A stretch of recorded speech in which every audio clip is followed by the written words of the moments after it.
गणेश श्री गणेश श्री गणेश पाहि मां। श्री गणेश श्री गणेश श्री गणेश पाहि मां। श्री गणेश श्री गणेश श्री गणेश पाहि मां।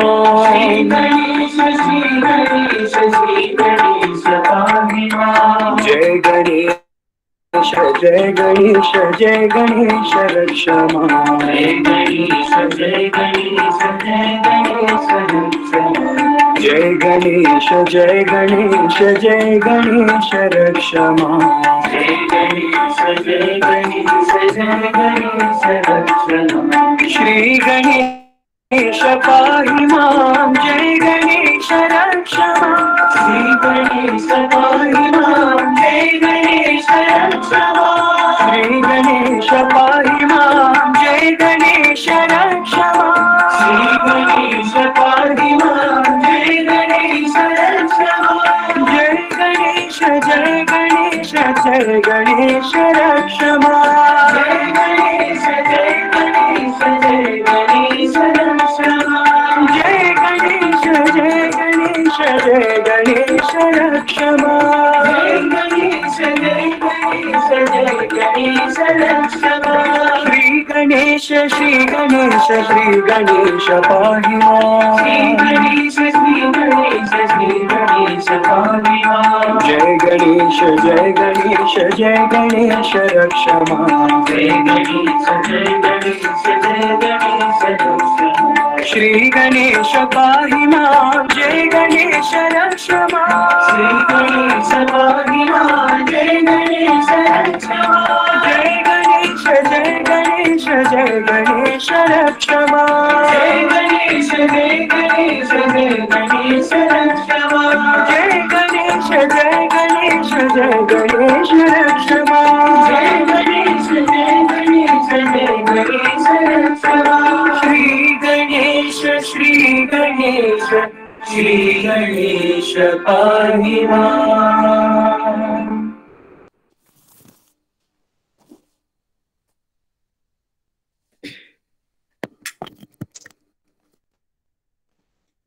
ओम श्री साईं राम।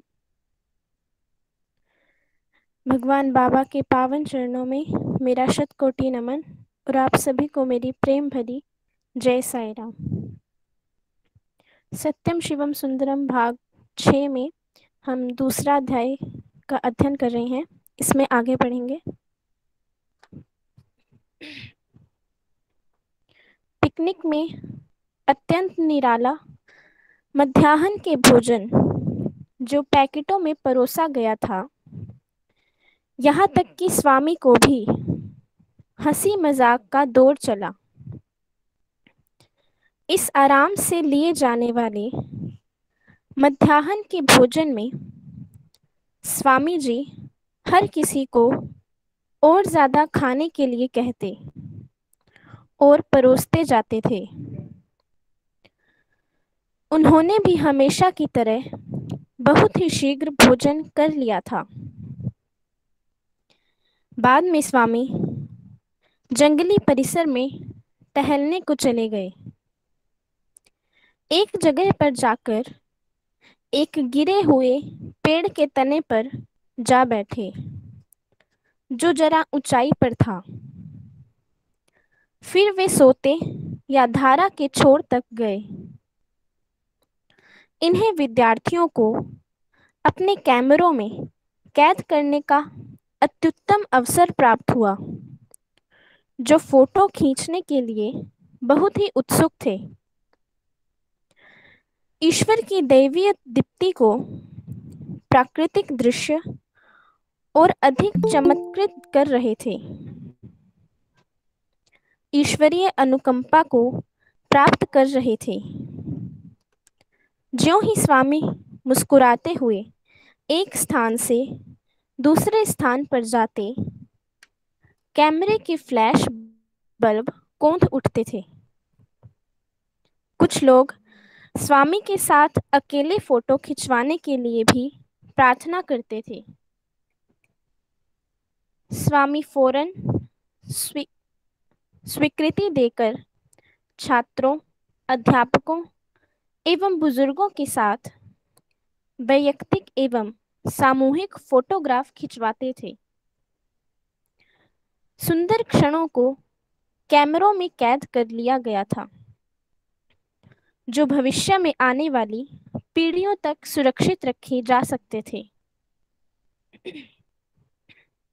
सभी अच्छी बातों और चीजों का अंत होता ही है, और उस सुंदर वातावरण में लगभग 3 घंटों का समय बिताने के बाद हर किसी को गाड़ी में चढ़ना ही पड़ा था, घर लौटना ही पड़ा था। लेकिन उन सुंदर घड़ियों की यादें जीवन भर बनी रहेंगी। स्वामी की उपस्थिति हर अवसर को यादगार बना देती है। यह एक ऐसा अवसर था जबकि सुंदरता स्वामी की उपस्थिति से और अधिक बढ़ गई थी और हंसी प्रेम के साथ बढ़ गई थी। इस समय हर किसी ने मानव स्वरूप को धारण किए भगवान से निकटता का अनुभव किया और उनका उन लोगों के साथ स्थापित रिश्ते ने हर किसी को यह कहने पर जोर दिया कि स्वामी मेरे हैं, केवल मेरे ही हैं। तीसरा अध्याय, नए जमाने के प्रबंधक। भगवान श्री सत्य साईं बाबा ने समय समय पर अपने छात्रों को, विशेष रूप से विश्वविद्यालय के छात्रों से यह स्पष्ट किया कि उन्हें उन लोगों से क्या उम्मीद है। यहाँ उनके द्वारा छात्रों को संबोधित किए गए कुछ भाषण यहाँ पर दिए गए हैं। इस कॉलेज की स्थापना तुम लोगों को मात्र डिग्रियां या प्रमाण पत्र हासिल कराने के उद्देश्य से नहीं की गई है।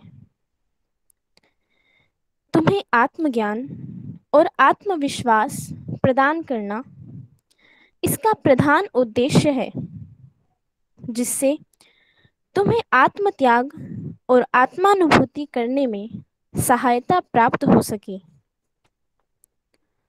विश्वविद्यालय पाठ्यक्रम को पढ़ना, परीक्षा के लिए तुम लोगों को तैयार करना और विश्वविद्यालय से प्रमाण पत्रों को प्रदान करना केवल नौकरी प्राप्त करने के साधन मात्र हैं।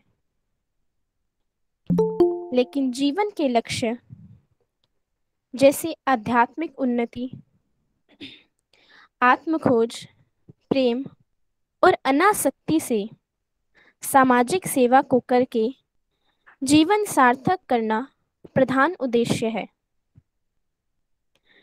हमारी आशा है कि तुम अपने जीवन के आदर्श आध्यात्मिक जागरूकता को प्राप्त करना और उससे वैयक्तिक और सामाजिक लाभ प्राप्त करना है।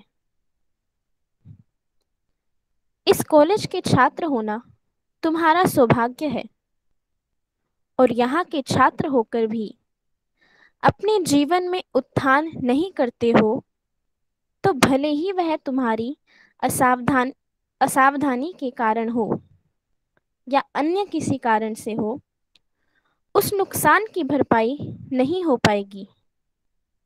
बाद में भले ही तुम कितने ही प्रयत्न क्यों ना करो। यहाँ पर तुम अनासक्ति, प्रेमपूर्ण सेवा, भाईचारा, विनम्रता, ईमानदारी, आत्मसंयम की भावना और निर्भयता जैसे अमूल्य गुणों को सीखोगे। उन्हें सीखने के बाद संचित करो और सक्रियता से संसार में प्रवेश करने पर वे तुम्हारे मददगार सिद्ध होंगे।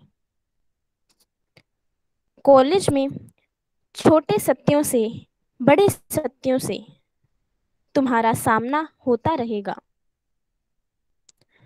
जब तक कि अंतिम सत्य तक पहुंचने के मार्ग को तुम सीख नहीं लेते।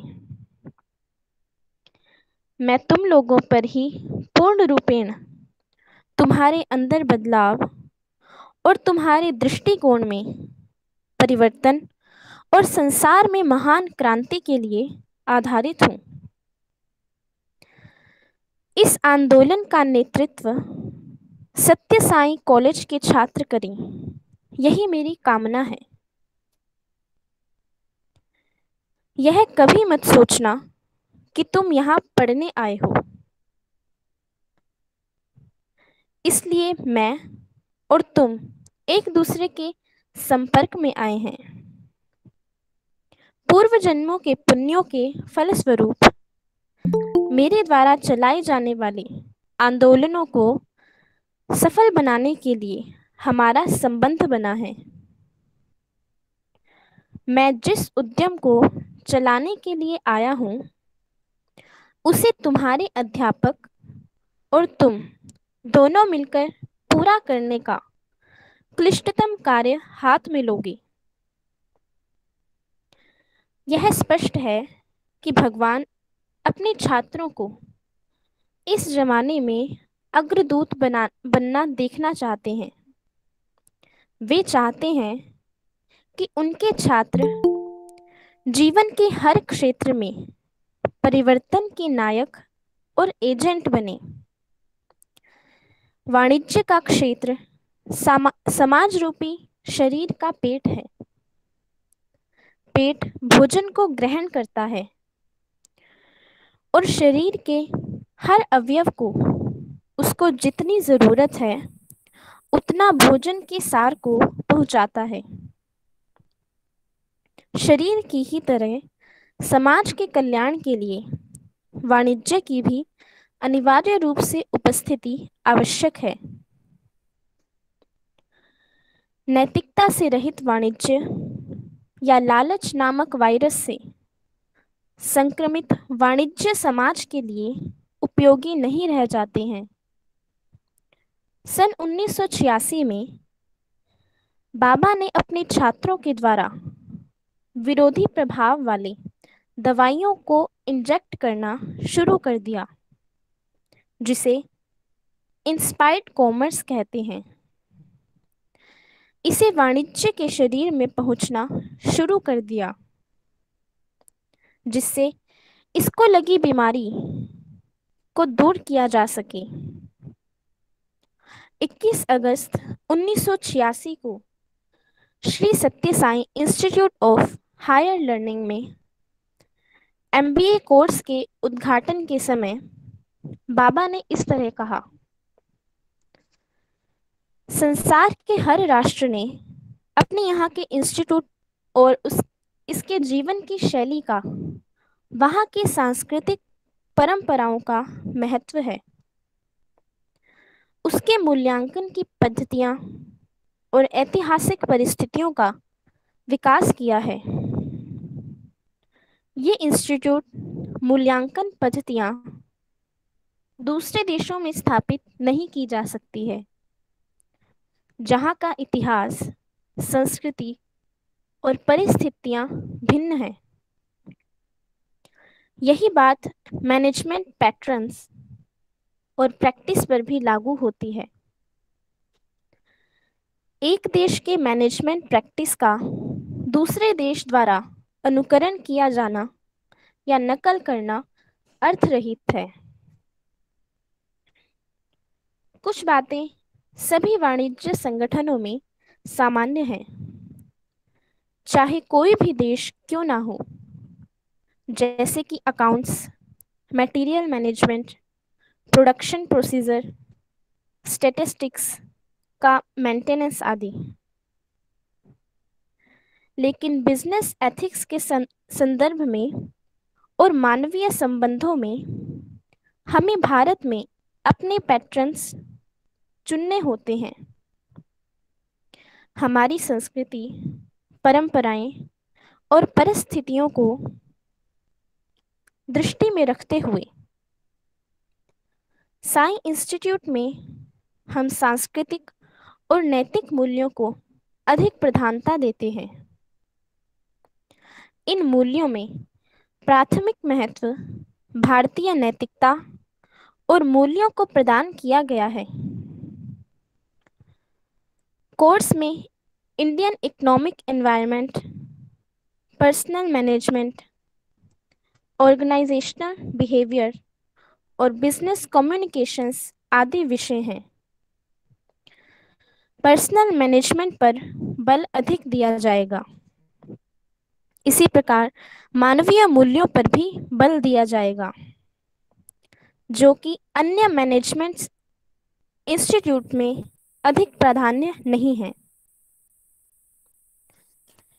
प्रबंधन और श्रमिकों के मध्य संबंध पारस्परिक प्रेम और समझने पर आधारित होना चाहिए।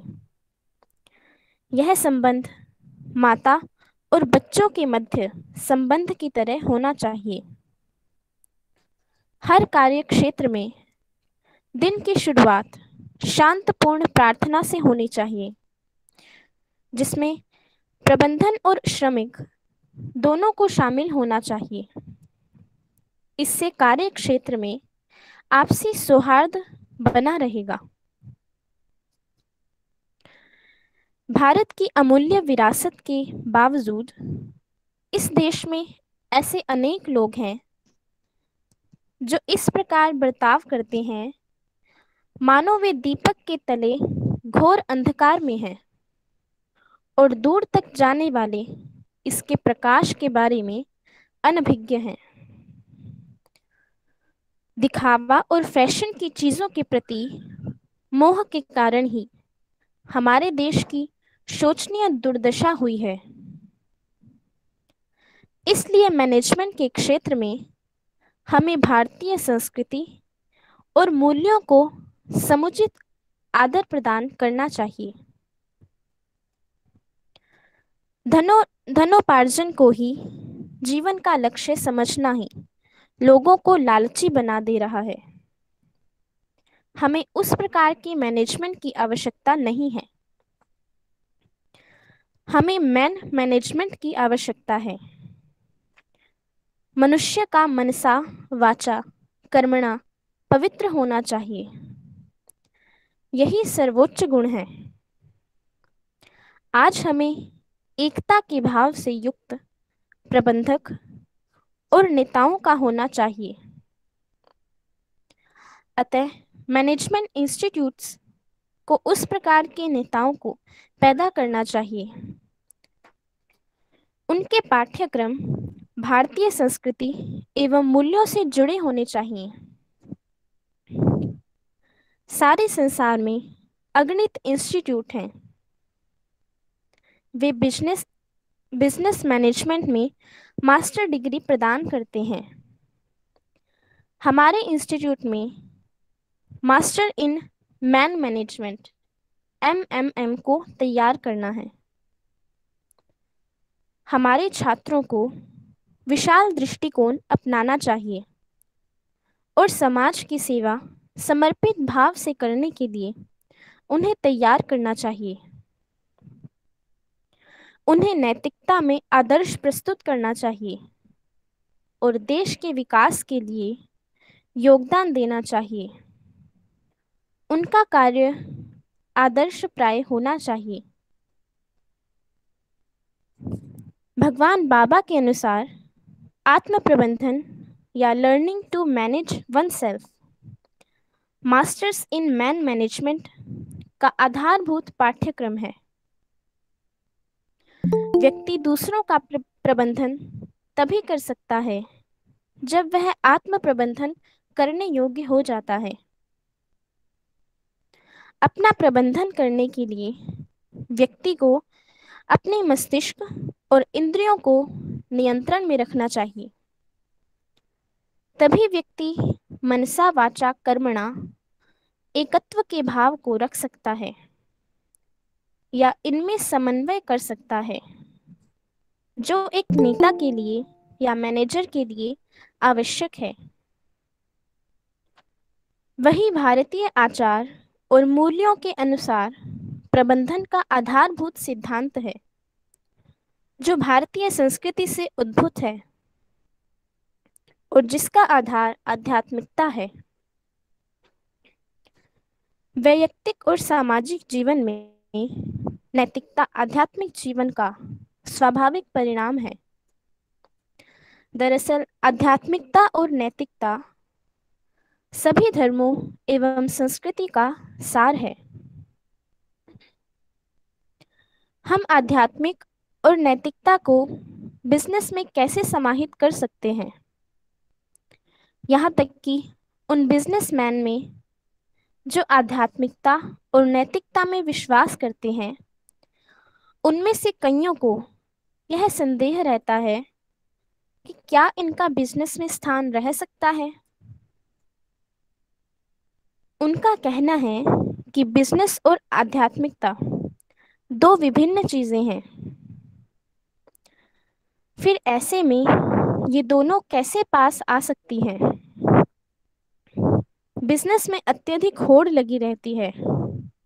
जो नैतिकता का प्रयोग करते हैं वे बिजनेस नहीं कर सकते हैं, बिजनेस में जारी नहीं रह सकते हैं। वे सोचते हैं कि जिन नैतिक मूल्यों से वे जीवन बिताते हैं उन्हें वे बिजनेस में लागू नहीं कर सकते। वे सोचते हैं कि ईमानदारी और एकता की भावना जिसका जीवन में प्रयोग करते हैं वे बिजनेस में टूट जाते हैं। उनका बिजनेस में कोई महत्व नहीं रह जाता है। यह बात नहीं है कि वे जीवन में इस द्विविभाजन को महसूस नहीं करते हैं, लेकिन ज्यादातर लोग समझौता कर लेते हैं और उसी प्रकार जीवन बिताने लगते हैं। लेकिन इसके विपरीत श्री सत्य साईं बाबा ने न्यू एज कॉमर्स के बारे में एक नया ट्रेंड इंडस्ट्री में कई स्त्रियों और पुरुषों को उनके काम को आध्यात्मिकता का पुट देकर उनके क्षेत्र में नैतिक मूल्यों को प्रदान कर प्रेरित किया है। जब लोग आध्यात्मिक मूल्यों से प्रेरित किए जाते हैं तो वे उन मूल्यों को विस्मृत कर जो उनके जीवन में बहुत महत्वपूर्ण है बिजनेस नहीं कर सकते हैं। इसके विपरीत उन्होंने इस बात का अनुभव भी किया है कि आध्यात्मिक पुट से युक्त वाणिज्य उनके लिए फायदेमंद रहा है। उनके लिए ही नहीं, सभी प्राणियों के लिए भी जो इस पृथ्वी पर उपस्थित हैं। दरअसल उस प्रकार का प्रेरित वाणिज्य ही समृद्धि और आनंद को बनाए रखता है। केवल यही धरती को जो मानवीय लालच का शिकार हुई है को बचा सकता है। मिस्टर सी विलियम मिलर जो यूनाइटेड स्टेट्स के मैनेजमेंट कंसल्टेंट हैं, जो बिजनेस में नए नए विचारों प्रावधानों को खोज निकालने के लिए मशहूर हैं। यही नहीं, मैनेजमेंट इश्यूज के लेखक भी हैं। वे बाबा से प्रेरित हुए हैं और बिजनेस कम्युनिटी के लिए आदर्श बन खड़े हुए हैं। उनका कहना है, जब मैं इनोवेशन मैनेजमेंट विभाग के हेड के रूप में स्टैनफोर्ड रिसर्च इंस्टीट्यूट में कार्यरत था, तब मैंने यह पता लगाया था कि मेरे जीवन में किया गया कार्य जो स्वामी से अभिप्रेरित था वह बिजनेस, इनोवेशन और स्पिरिचुअलिटी का एकीकृत रूप था। तब से मैं इस बात को लोगों से कहता रहा कि किस प्रकार आध्यात्मिकता पर आधारित मानवीय मूल्य आधार हैं और सार्थक हैं, और ग्राहक की अभिरुचि मालिक और सभी स्टेक होल्डर्स के लिए काम में आती है। पहले मुझे संशय था कि कैसे बिजनेस क्रिएटिविटी और स्पिरिचुअलिटी को एक साथ कॉरपोरेट कंसल्टिंग प्रैक्टिस को अनेक देशीय लोगों के साथ किस प्रकार प्रस्तुत किया जा सके। लेकिन स्वामी के निर्देशन से सब कुछ बहुत सफलतापूर्वक कार्य रूप में परिणित हो गया। सन 1987 में जब मैंने अपने खुद की कंसल्टेंसी की प्रैक्टिस शुरू की, वैल्यूज ड्रिवन कॉर्पोरेट इनोवेशन, मेरे मोटिवेटर स्वामी ही थे। फर्म की फिलॉसफी स्वामी द्वारा बतलाए गए 5 आधारभूत मानवीय मूल्यों पर आधारित थी। उन्होंने मेरे इनोवेशन के मॉडल्स को भी बदल कर रख दिया, जिसे मैंने अपने कॉर्पोरेट बालाइंटेंस को भी बताया था, और उन्हें इससे बहुत फायदा हुआ। मिलर के अनुसार 5 आधारभूत मानवीय मूल्य जो बाबा द्वारा बताए गए हैं एवं आध्यात्मिक मूल्य हैं, वे सफल वाणिज्य के लिए मजबूत संदर्भ बन सकते हैं। बिजनेस के वातावरण में सत्य का प्रयोग प्रामाणिकता, एकता और वस्तुपरकता के लिए प्रयोग में लाया जा सकता है। सदाचारिता, नीतिशास्त्र, नैतिकता और अनुशासन के रूप में शांति, विश्वास, सहिष्णुता और आत्मविश्वास के रूप में प्रेम, करुणा, संवेदना और क्षमाशीलता के रूप में, और अहिंसा, सहनशीलता, उदार मना और स्पष्टता के रूप में किया जा सकता है। इस प्रकार अभ्यास किए जाने पर सत्य, ईमानदारी और विश्वास पात्र के संबंध बनाता है। सदाचारिता उत्तरदायित्व और श्रेष्ठता को आगे बढ़ाता है। शांति, समचित्तता और विवेकपूर्ण निर्णय लेने के लिए को प्रेरित करता है। प्रेम, सहयोग और सहकारिता के काम को आगे बढ़ाता है। अहिंसा महान सेवा कार्य करने की सुविधा बढ़ाता है, साथ ही वातावरण की देखभाल भी करवाता है। स्वामी द्वारा अंतर्दृष्टि प्राप्त कर लाभान्वित होकर मिलर और उनकी पत्नी डेब्रा मिलर ने यूनाइटेड स्टेट में ग्लोबल धर्म सेंटर, जो नॉन प्रॉफिट संगठन है, की स्थापना की।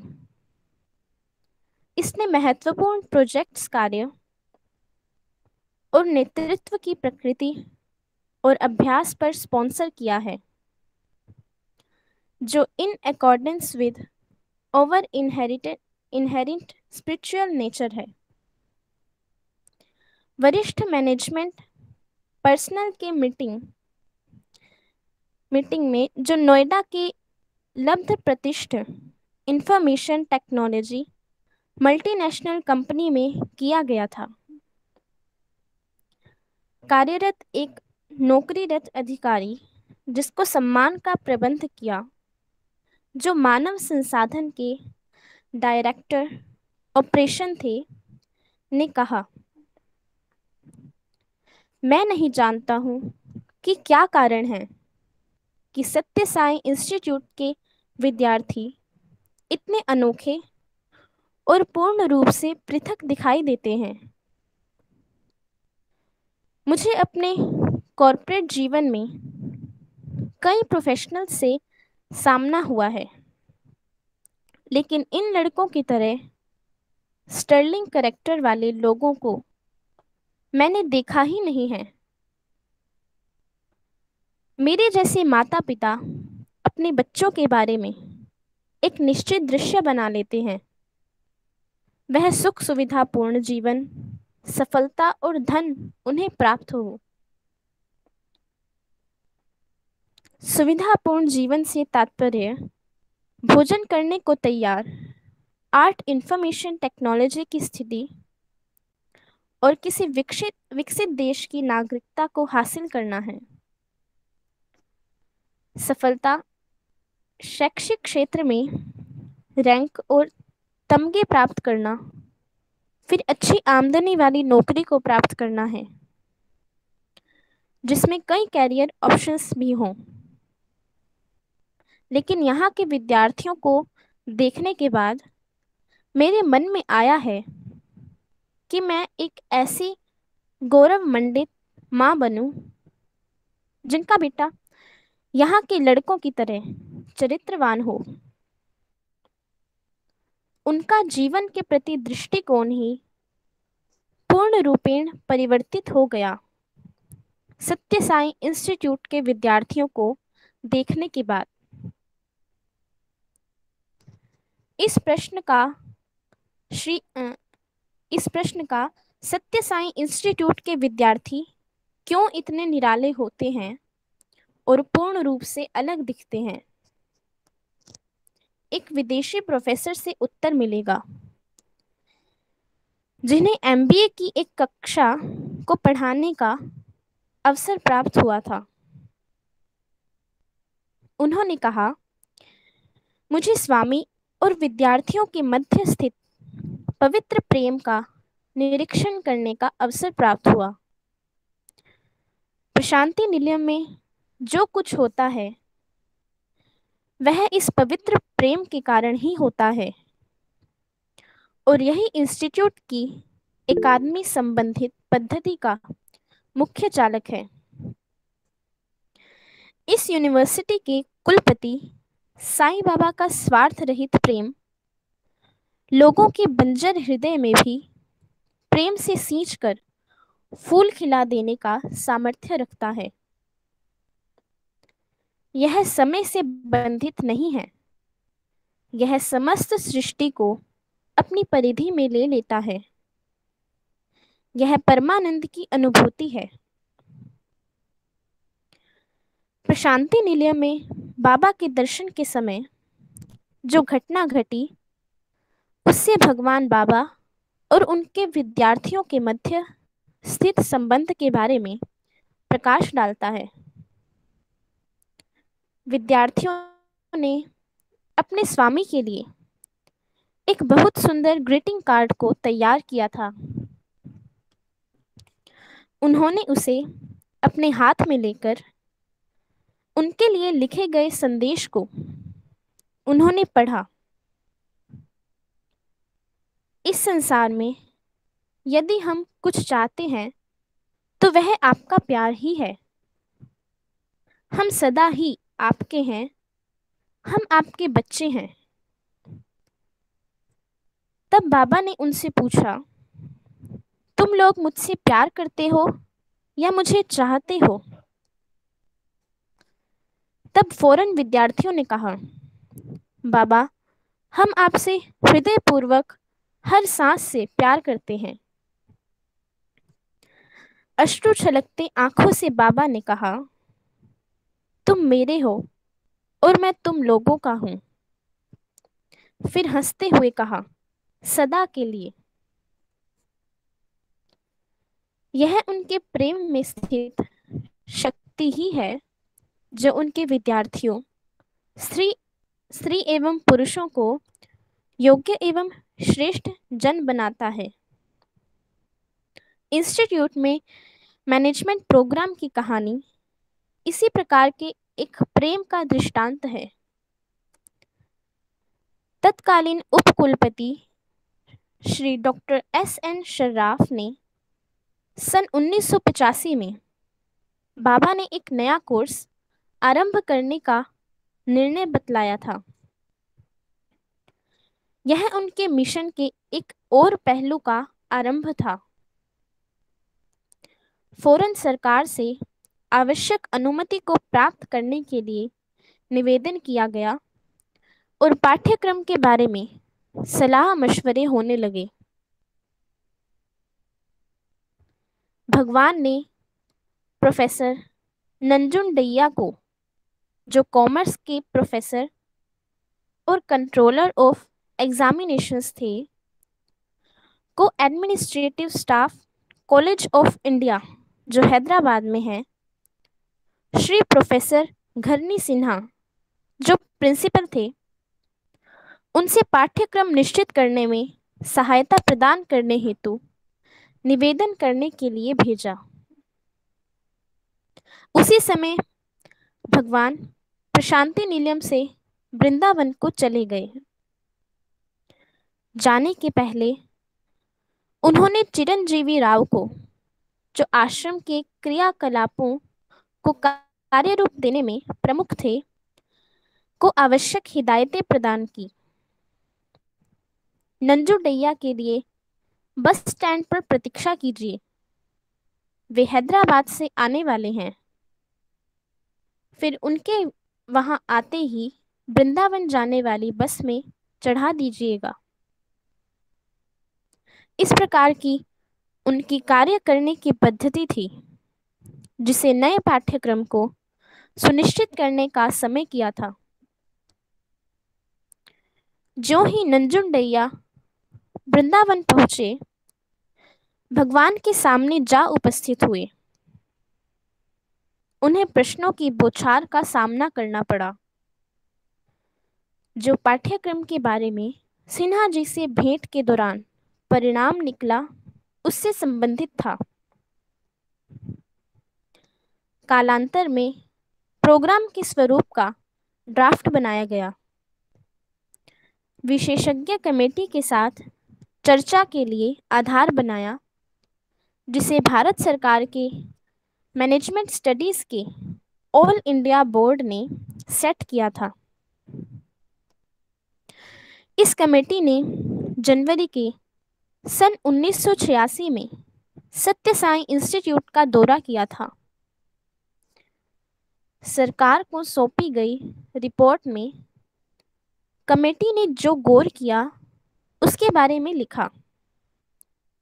सबसे प्रभावित करने वाली बात संकाय और विश्वविद्यालय के प्रावधान द्वारा राष्ट्रीय आवश्यकताओं को दृष्टि में रखकर मोटिवेट करना है। Committee Shri Satya Sai institute of higher learning की अनुपमता को रेखांकित करना चाहती है। यह महत्वपूर्ण इंडियन इंस्टीट्यूट है। इसके प्रोग्राम भारतीय संस्कृति, भारतीय मूल्य और भारतीय आचारों से जुड़े हुए हैं। कमेटी का विश्वास है कि इस इंस्टीट्यूट में एमबीए का प्रोग्राम अपने निरालेपन को प्रतिबिंबित करेगा। इंडियन मैनेजमेंट पर रिसर्च के कार्य को करने को भी प्रयासरत हैं। 2 मई को भारत सरकार द्वारा बिजनेस मैनेजमेंट का संकाय आमोदन अप्रूव हो गया और 21 अगस्त 1986 को भगवान द्वारा इस संकाय का उद्घाटन भी हुआ। यहाँ पर मिशन के बयान को उद्धृत किया गया है। हम यह शपथ लेते हैं कि ऐसे मैनेजर्स या लीडर्स को विकसित करेंगे जो समर्पित, सक्रिय, पेशे में मजबूत और सामाजिक रूप से जिम्मेवार होंगे, जिनका व्यक्तित्व पूर्ण और संतुलित होगा, एकेडमिक रूप से साधन संपन्न और आध्यात्मिक रूप से जागृत होंगे, जो श्रेष्ठ मूल्यों के मूर्त रूप होंगे और इन सबसे ऊपर सही और सकारात्मक धारणा युक्त होंगे, जिनका चरित्र कलंक रहित होगा। जो इस संकाय से पास होकर निकलेंगे वे न्यू एज मैनेजर्स होंगे। भगवान बाबा के स्वयं मैनेजर शब्द के लिए अर्थ दिया है, जो मैनेजर्स को अर्थ प्रदान करेगा। एम से मनुष्य का मन, ए यानी आत्मा की जागरूकता, एन यानी राष्ट्रों का स्वभाव, ए यानी पर्यावरण के तत्व, जी यानी अच्छाई के लिए मार्गदर्शन, ई यानी आचार के प्रति जिज्ञासा, और आर से नियमों की भूमिका। ये मैनेजर की फुल फॉर्म है। बाबा समझाते हैं कि सच्चे मैनेजर को मास्टरमाइंड होना चाहिए जो मन पर स्वामित्व प्राप्त करे। मन पर स्वामित्व प्राप्त करने से सर्वोच्च आत्मविश्वास प्राप्त होगा जो आत्मज्ञान की ओर ले जाएगा या आत्मा की जागरूकता की ओर ले जाएगा। इस सत्य का अनुभव करना कि संपूर्ण विश्व एक ही आत्मा का व्यक्तिकरण है, यह मानव जाति की सेवा पर जोर देता है। अतः व्यक्ति को हर देश के उसके अपने चारित्रिक गुणों को जानना चाहिए जो हर एक राष्ट्र का अपना और अपने ढंग का होता है।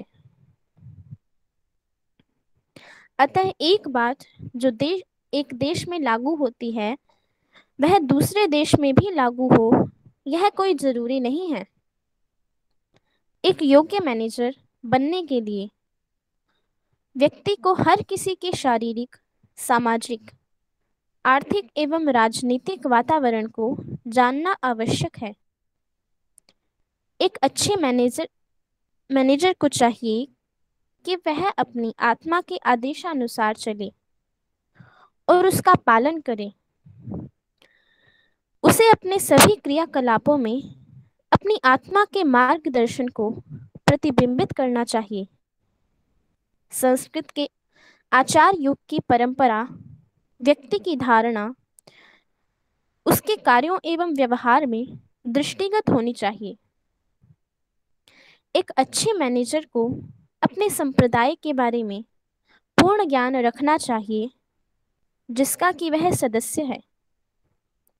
अंततः अनुशासन ही किसी भी क्षेत्र में सफलता प्राप्त करने के लिए आवश्यक है।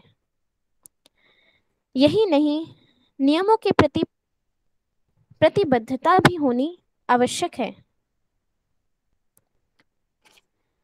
भगवान बाबा ने एमबीए के विद्यार्थी एवं अध्यापकों को वास्तविक जीवन से संबंधित उदाहरणों को समझाया है। एक आदर्श मैनेजर के व्यक्तित्व के अलावा बाबा ने अच्छे नेतृत्व, मानव संसाधनों के विकास और आत्म प्रबंधन के बारे में भी बताया है। प्राचीन भारत के प्रबंधन अभ्यास के बारे में यदा कदा उदाहरणा देते रहे हैं। उन्होंने नैतिक और आध्यात्मिक मूल्यों का व्यापार में जो महत्व है उसके बारे में भी बताया। यदि स्वार्थ की भावना से सामना हो तो भी सामाजिक कल्याण की बात को सदा ध्यान में रखने को कहा है।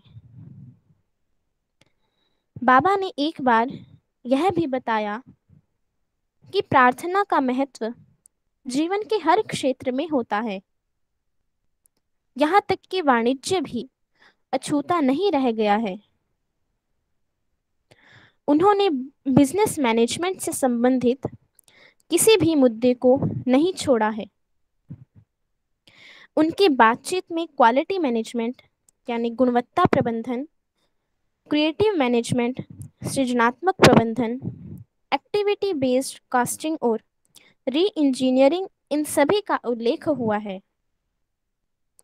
उनके हर प्रवचन में न्यू एज मैनेजर्स को एक सुंदर आकार देने की बात कही है। जिस प्रकार माता अपने नवजात शिशु के साथ ज़्यादा से ज़्यादा समय बिताती है, उसी प्रकार इंस्टीट्यूट में बिजनेस मैनेजमेंट के संकाय के खुलने के प्रारंभिक वर्षों में बाबा अपना अधिकांश समय इसकी देखरेख में बिताते थे। उन्होंने अपने बहुमूल्य समय को विद्यार्थियों को, अध्यापकों को, प्रबंधकों को समझाने, मार्गदर्शन करने में बिताया। उनका उद्देश्य उन्हें श्रेष्ठता की ऊंचाइयों में ले जाना था। उन्होंने यह कार्य उनके हृदयों में प्रेम से स्पर्श करके किया। वे उनके प्रति अपनी जिम्मेदारी को भी प्रदर्शित किया करते थे। उनकी बुद्धिमत्ता को और तीक्ष्ण तीक्ष्ण करने का प्रयत्न करते थे। उन्होंने उन लोगों में नेतृत्व की निपुणता को प्रैक्टिकल डेमोन्स्ट्रेशन देकर, कई प्रोजेक्टों को देकर विकसित किया। वे ही यहाँ की सर्वोच्च लीडर थे। प्रोफेसर आर के सहगल, जिन्हें उन प्रारंभिक वर्षों में संकाय के सर्वप्रथम डीन होने का सौभाग्य प्राप्त हुआ, वे स्टील अथॉरिटी ऑफ इंडिया के स्टाफ ट्रेनिंग कॉलेज के प्रिंसिपल भी थे, ने उस ईश्वरीय कुलपति के साथ के महान अनुभवों एवं प्रश्नों के उत्तरों को प्रस्तुत किया है। सायरा आंटी, आगे बढ़ना है? पढ़ लो बेटा, थोड़ा सा ठीक, पढ़ लो बेटा, थोड़ा सा और, 2-1 प्यारे और पढ़ लो, ठीक, ये पूरा हो जाएगा इनका। ठीक है। जुलाई 1986 में गुरु पूर्णिमा के तुरंत बाद सहगल ने बाबा से इंटरव्यू किया, जिसका वर्णन यहाँ प्रस्तुत है। गुरु पूर्णिमा के एक दिन बाद स्वामी ने मुझे इंटरव्यू के लिए बुलाया। उन्होंने हाथ हिलाकर एक मरकत की अंगूठी की सृष्टि की। एक थोड़ी मुस्कान के साथ उन्होंने मुझे उस अंगूठी को पहनाया। मैं सिहर गया। उन्होंने कहना शुरू किया, यह शुद्ध सोने का बना हुआ है, 24 कैरेट का है। यह ठीक आपके विवाह की अंगूठी की तरह फिट बैठी है। मुझे अचानक 27 साल पहले हुए मेरे विवाह के बारे में याद आने लगी। मैंने विवाह की अंगूठी केवल एक ही दिन पहनी थी, क्योंकि यह मेरी उंगली में बड़ी हो गई थी। स्वामी मुझे अपने आंतरिक कमरे में बातचीत करने के लिए लिवा ले गए। मेरी अंगूठी को देखते हुए उन्होंने कहा, हरा पत्थर शांति को प्रकट करता है। जब कभी भी आप स्वामी को देखने का मन करे, इस हरे नग में देखा कीजिए। आप मुझे देख सकेंगे, चाहे आप जहां भी हों। मुझे इस अचानक मिले वरदान से अति विस्मय हुआ। बाद में मुझे पता लगा कि इस नग में देखना स्वामी के हाव भाव को प्रत्यक्ष प्रसारण की भांति देखना ही है। मैं स्वामी को कभी बैठे हुए, कभी खड़े हुए या चलते हुए देखा है। मैंने स्वामी को विभिन्न रंग के कपड़ों में भी देखा है, जैसे लाल, पीला, सफेद या गेरुआ। अब मैं भगवान के साथ हुई बातचीत को बतलाना चाहता हूँ। भगवान ने मुझसे पूछा, आपके इंस्टीट्यूट में कितने विद्यार्थी हैं? स्वामी, संप्रति मैं रांची के स्टील अथॉरिटी ऑफ इंडिया के मैनेजमेंट ट्रेनिंग इंस्टीट्यूट की देखरेख ही कर रहा हूँ। 20 से लेकर 30 तक ऑफिसर्स अपने एग्जीक्यूटिव स्किल्स को विकसित करने के लिए एजुकेशन प्रोग्राम को जारी करते हुए आते हैं, जो या तो सीनियर या मिडिल लेवल के ऑफिसर होते हैं। आज जो कार्य संप्रति कर रहे हैं, वह एमबीए पढ़ाने के कार्यक्रम से एकदम अलग नहीं है। स्वामी, मैं शाम के समय बिरला इंस्टीट्यूट में एमबीए के विद्यार्थियों को पढ़ाता हूँ। बहुत अच्छी बात है। हम अगले महीने से 2 साल का एमबीए कोर्स आरंभ करने जा रहे हैं।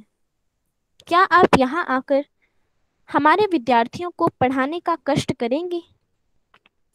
स्वामी द्वारा उस बात को मुझसे इतनी विनम्रता पूर्वक पूछने से मैं एकदम झुक गया। भगवान द्वारा मुझे उनके इंस्टीट्यूट में पढ़ाने के लिए आह्वान करने से मैं आनंद से फूला न समाया।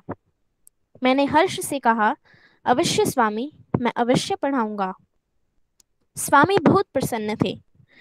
वे उठ खड़े हुए और बाहर गए।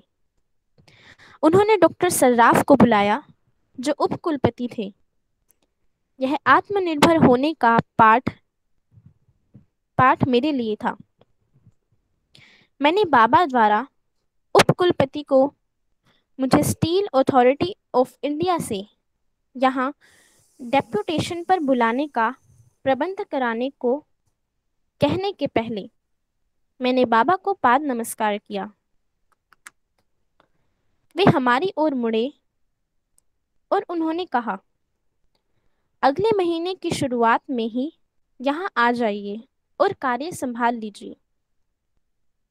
वह स्वामी के साथ मेरा पहला साक्षात्कार था। ठीक है बेटा, साई राम। साईं साई राम बेटा, साई राम। आज का दिव्य पाठ हमें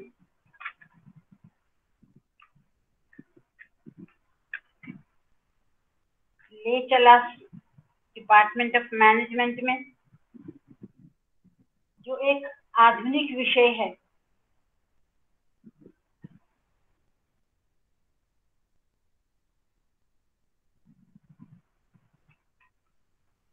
कल तक जो हमने पढ़ा था कि कैसे स्वामी बच्चों के बीच में बच्चा बन जाते और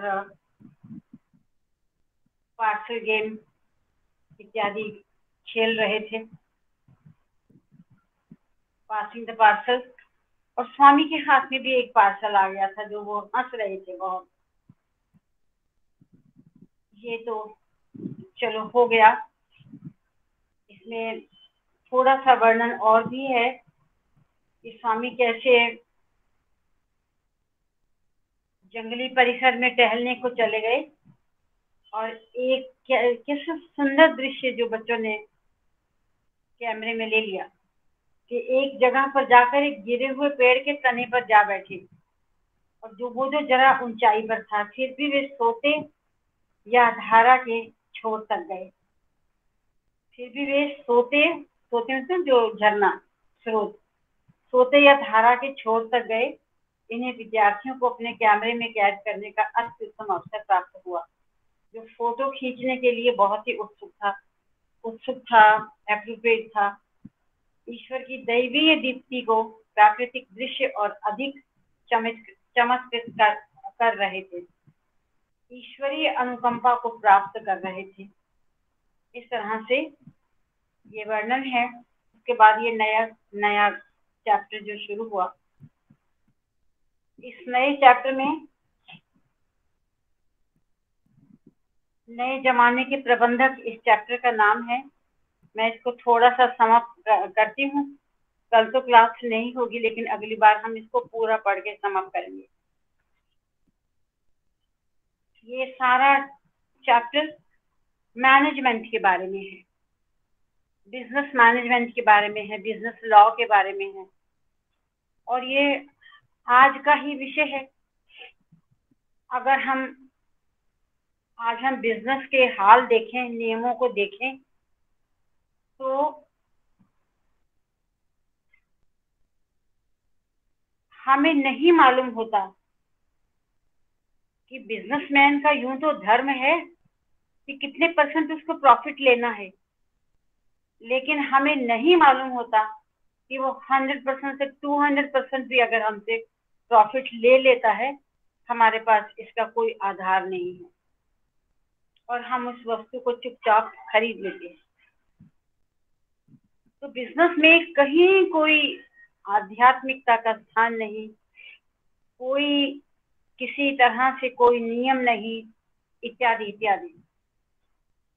और जब ये स्वामी ने ये डिपार्टमेंट ऑफ मैनेजमेंट शुरू किया था, और ये जो बुक थी जिसमें accounts, material management, production procedure, statistics का मैनेजमेंट इत्यादि और भी अन्य अन्य सभी जो विषय थे उसमें।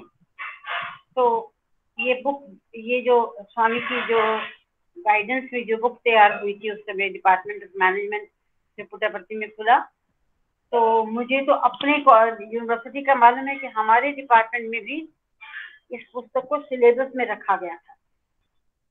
और सबसे पहले डॉक्टर चौधरी जो स्वामी के डिवोटी रहे, बस कुछ देर पहले अभी नहीं रहे, वो यही हमारे घरों के आसपास ही रहते थे। तो वो बुक पहले तो वो गए वहां पर पुट्टपर्ती में और उन्होंने वहां पर लेक्चर अटेंड किए और बुक लेकर आए और यहाँ भी सिलेबस में इंट्रोड्यूस किया। तो मैं तो बस थोड़ा सा समाप्त करूंगी अपने एंशंट पर्सपेक्टिव में कि सच मायने में बिजनेस में भी धर्म तो होता है। आचार संहिता, तो धर्म का मतलब आचार संहिता, आचार संहिता तो व्यापार में भी है, लेकिन समय बीतता गया और व्यापार से आचार संहिता माइनस होती है। अभी पढ़ा तो है कि आध्यात्मिकता का कोई स्थान नहीं है इसमें, क्योंकि हम तो चल नहीं सकते, ये बिजनेसमैनों का कहना, हम चल नहीं सकते अगर हम आध्यात्मिकता को धारण करते हैं तो। लेकिन अगर हम अपने एंशिएंट लिटरेचर की ओर अवलोकन करें तो उसमें जब 4 पुरुषार्थों की बात होती है, धर्म अर्थ काम मोक्ष, यहाँ पर अर्थ काम और मोक्ष तीनों को ले लें और धर्म को अलग छोड़ दें तो हम पाएंगे कि धर्म को इन 4 पुरुषार्थों में सबसे पहले कहा है। धर्म से अभिप्राय यहाँ पर कोई आध्यात्मिकता या कोई रिलीजन से नहीं है। धर्म से अभिप्राय तो यहाँ पर कर्तव्य परायणता और या मैं कहूँगी, अभी मैंने शब्द का प्रयोग किया था, आचार संहिता से है, आचार संहिता से। तो आप देखिए कि हमारे ऋषियों ने भी जब 4 पुरुषार्थों के बारे में कहा तो उन्होंने आचार संहिता को, धर्म को सबसे पहले रखा।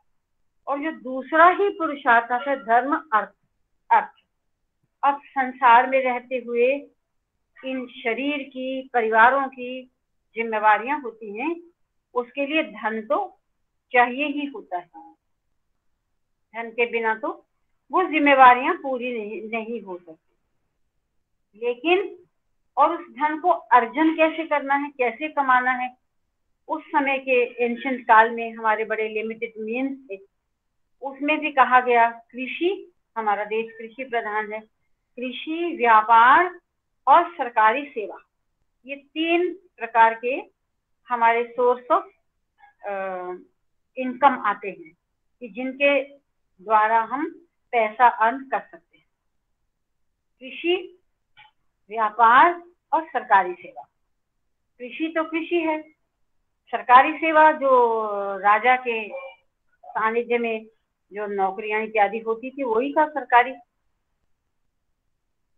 और सरकारी नौकरी और कृषि और व्यापार। अब यहाँ पर भी ये उस समय के साधन है पैसा कमाने के लिए।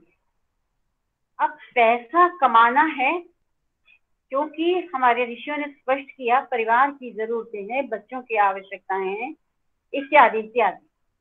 पैसा तो आवश्यक है, पैसे के लिए, पैसा कमाने के लिए शास्त्र अनुमोदन करता है, मना नहीं करता। लेकिन साथ ही हमारे शास्त्र ने पैसा कमाने के साथ ही साथ अर्थ के साथ उन्होंने धर्म को भी जोड़ दिया कि जो पैसा भी कमाया जाए वो भी आचार संहिता उसमें भी होनी चाहिए, तब हम पैसा कमाएं। मीन्स एक वस्तु एक व्यापारी 100 रुपए की खरीदता है तो उसमें प्रॉफिट की भी कोई लिमिट है, 5%, 10%, 20%, 30%, लेकिन 200% तो नहीं हो सकती ना।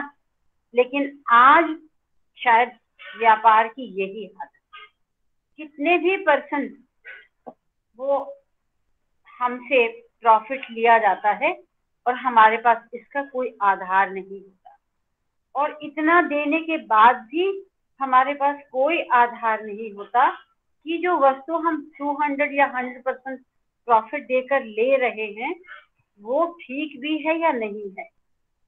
यहाँ पर किसी भी प्रकार से आचार संहिता का पालन नहीं होता। तो स्वामी ने जो डिपार्टमेंट ऑफ मैनेजमेंट शुरू किया उसमें इन सारी बातों को लिया है।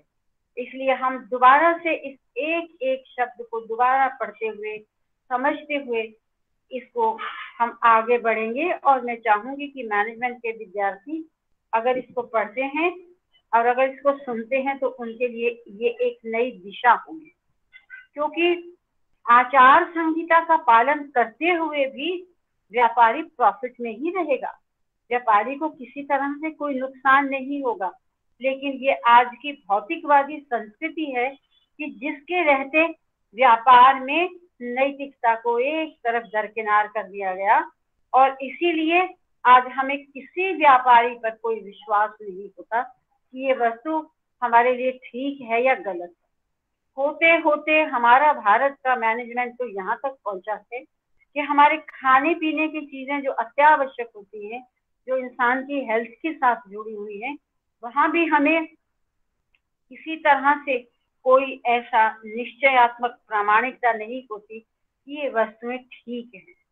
और खाने पीने की चीजें तो छोड़िए, जो दवाइयां जीवनदायिनी है, एक रोगी का जीवन बचा सकती हैं, उन दवाइयों के बारे में भी we are not at all assured कि ये दवाइयां हमारे लिए कारगर हैं कि नहीं, ठीक हैं या नहीं। और कई बार तो हमें ऐसी भी दवाइयां दे दी जाती, इंसान भोले भाव में ले लेता है जो जिनकी डेट एक्सपायर हो गई होती, इत्यादि इत्यादि प्रकार से बहुत से चैलेंजेस को हम आज के समाज में सह रहे हैं। तो भगवान ने ये जो कोर्स शुरू किया, इस कोर्स के माध्यम से उन्होंने डिपार्टमेंट ऑफ मैनेजमेंट को भी, व्यापार को भी स्वामी ने एक नई दिशा दी है जिसको जीवन में अपनाना है, और अपनाकर भी व्यापारी को इसमें किसी तरीके से नुकसान होने वाला नहीं है। अगर आध्यात्मिकता का पालन भी करता है तो इसमें किसी तरह से नुकसान होने वाला नहीं है। मूलभूत तथ्य तो यही है। लेकिन स्वामी ने जो आज ही इतना लंबा चैप्टर अभी हमने पढ़ा है, हम जरूर इसका एक एक अक्षर दोबारा पढ़ के समझना चाहेंगे। और मैं चाहूंगी कि जो भी बच्चे आपके नॉलेज में हों, इस मैनेजमेंट को देखने की, सुनने के लिए जरूर आए। अगर हमारा कोई यूथ भी आसपास से आपके नॉलेज में है तो वो बच्चे जरूर सुने। ओम साई राम। अब सब मिलकर हम शांति पाठ करते हैं।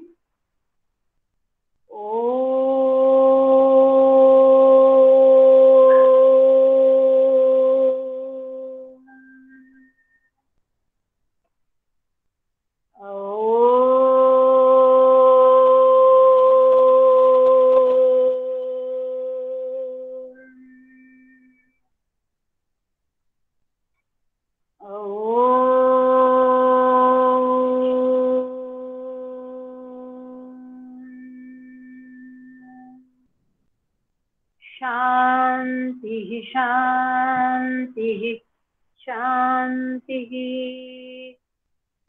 समस्त लोकाः सुखिनो भवन्तु।